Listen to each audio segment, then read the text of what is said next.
How did your parents freak you up? My mom insists on guilt trips and emotional martyrdom. My dad is emotionless. The former produces the latter.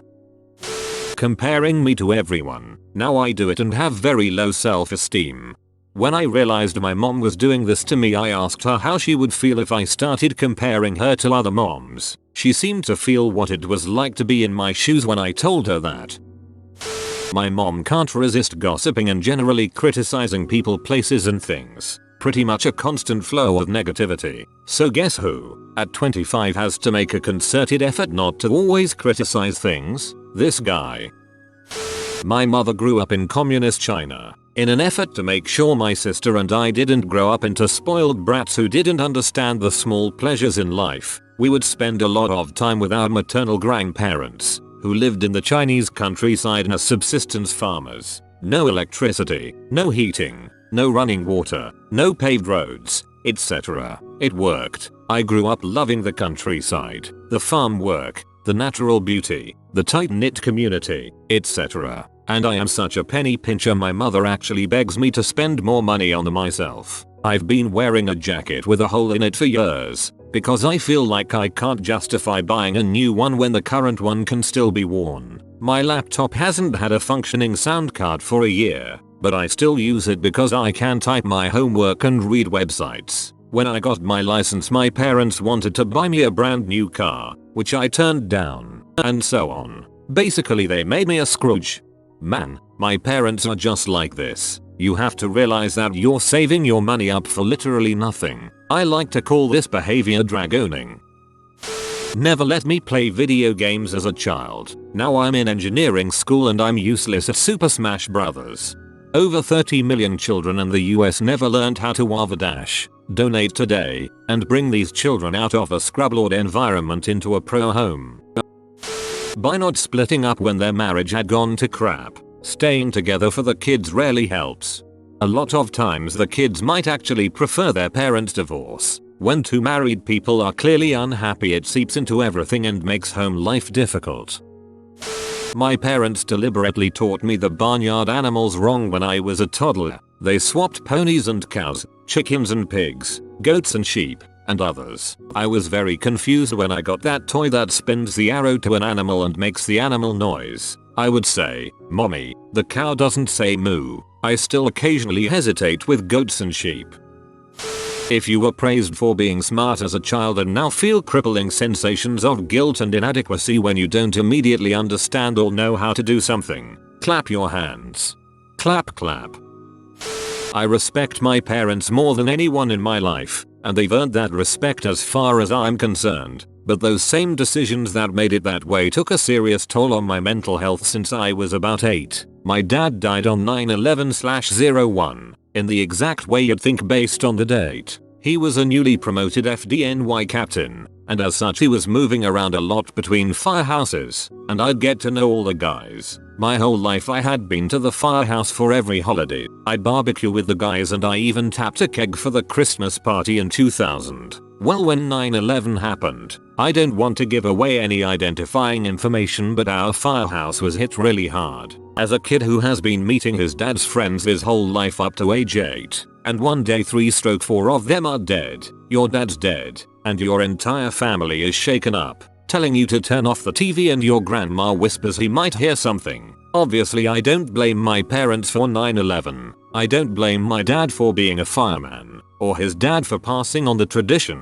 I don't blame him for being at work that day, or for going in, but there will always be a weird line of questioning in my life that goes something like, what did he think about when he went in? Did he think about us? Was my dad suicidal? When you're in the middle of a national tragedy at a young age, it's a scar on your life. That wasn't helped by the fact that this was simultaneously a family death, a work incident, an act of war, a homicide, and a national tragedy with a hint of suicide. I've met a lot of people who were my age when it happened. 21 now, isn't that kind of weird? And they all turn into old souls when it's brought up. Some people get weird at the thought of going to a funeral or wake, but we've all been to dozens of services, mostly memorials. I know I've personally been to about 100, and it never stops. No one will ever forget to wish me a spiritual day or whatever. Basically the whole thing gave me a really screwed up view on life and death, coupled with the fact that I was going to the funerals of my dad's friends, and of my friends' dads more often than any 8-year-old should be. Sometimes I wonder if he just ran away and used the whole thing as a way to get out. At this point he's more a collection of stories and loose memories that might have never happened, so I can never rule this out, though it seems unlikely. I'm told I look just like him, but I wouldn't recognize him at this point.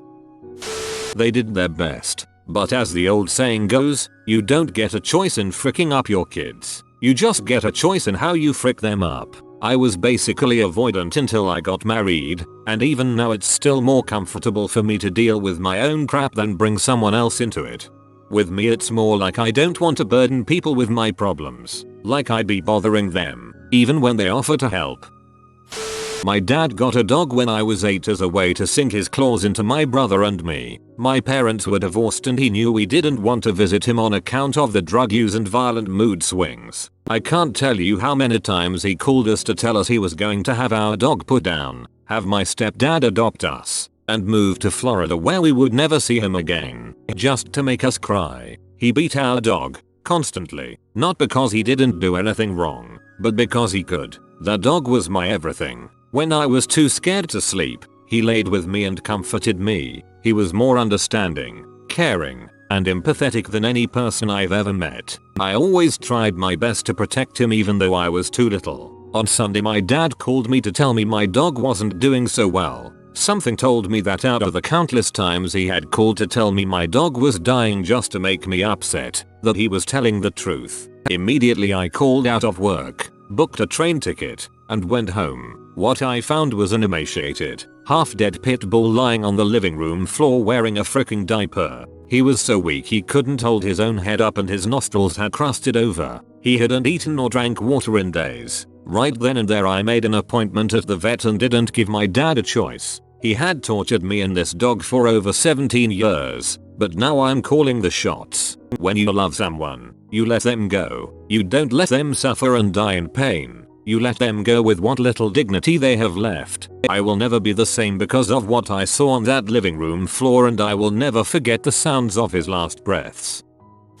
Not being able to communicate properly and threatening suicide since I was 6. As a result, I'm reluctant to let women into my life for fear that they're as unstable as my mother, or they will meet my mother and think that I'm as insane as she is. Yeah, I don't think you and a girl I liked at the time would work out very well. I always figured you'd want to be with someone more like your mom, a family friend. Number. Noppity nope nope nope. Heck no. Number.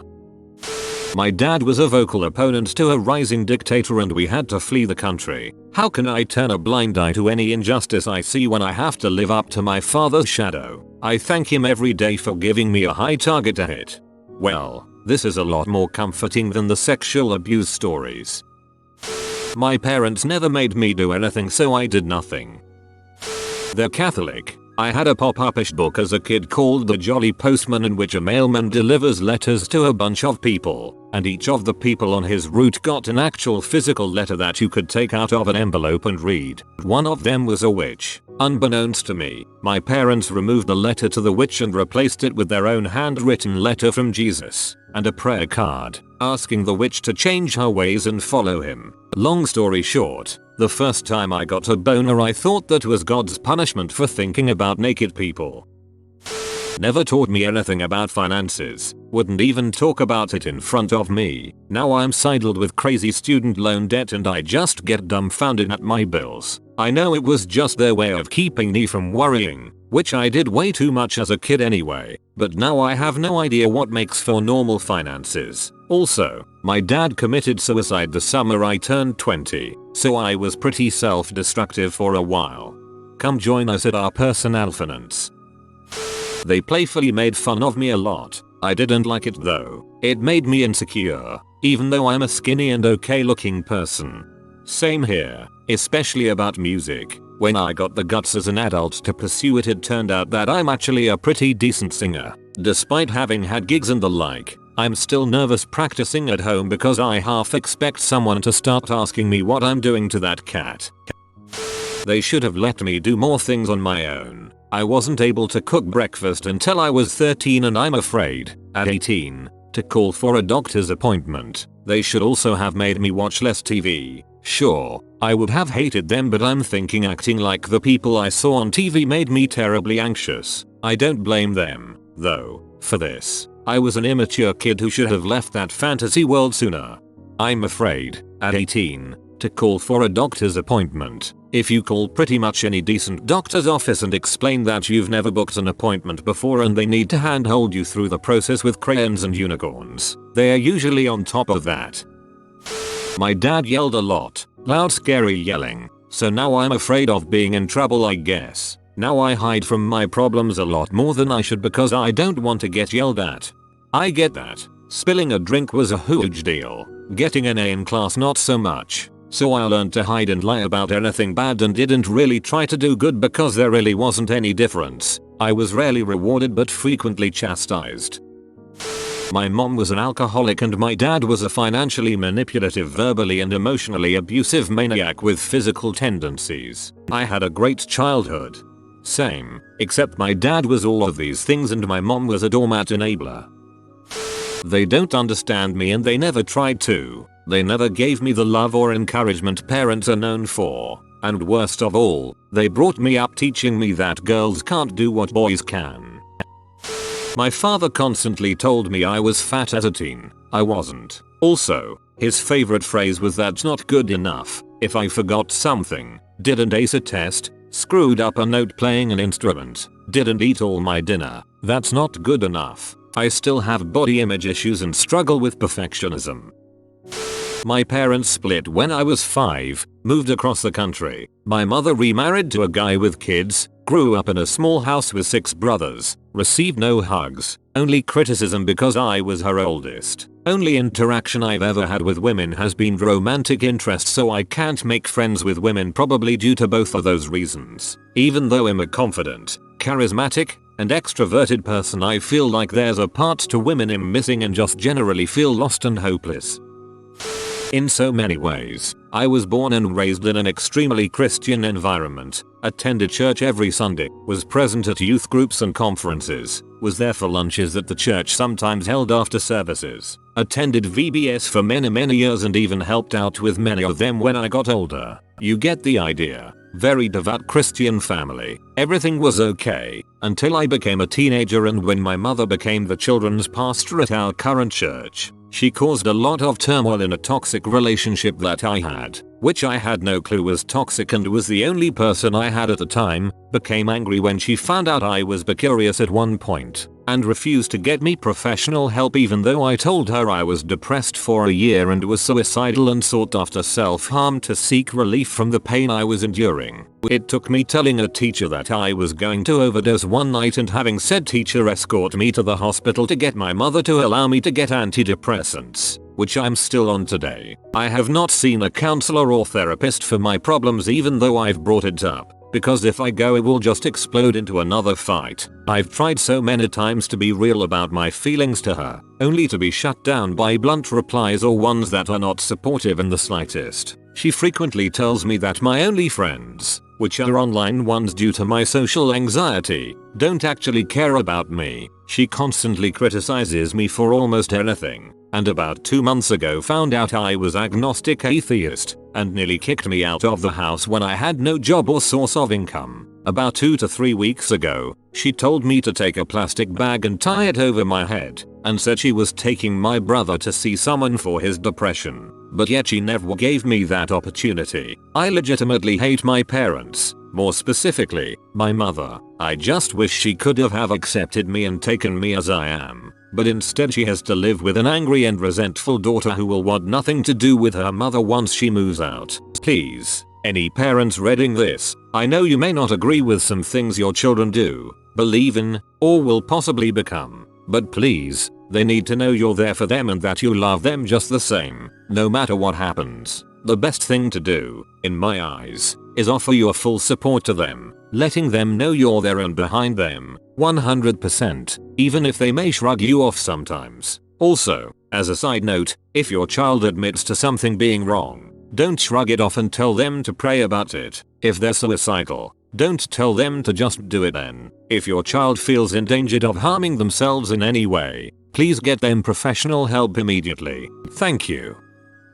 You have been visited by the hot dog wizard. He'll use his sausage magic for the price of one subscription. If you are new to the channel, you can subscribe. I publish new videos every day. Until then, check out another video, or don't. Either way, have a great day you magnificent people.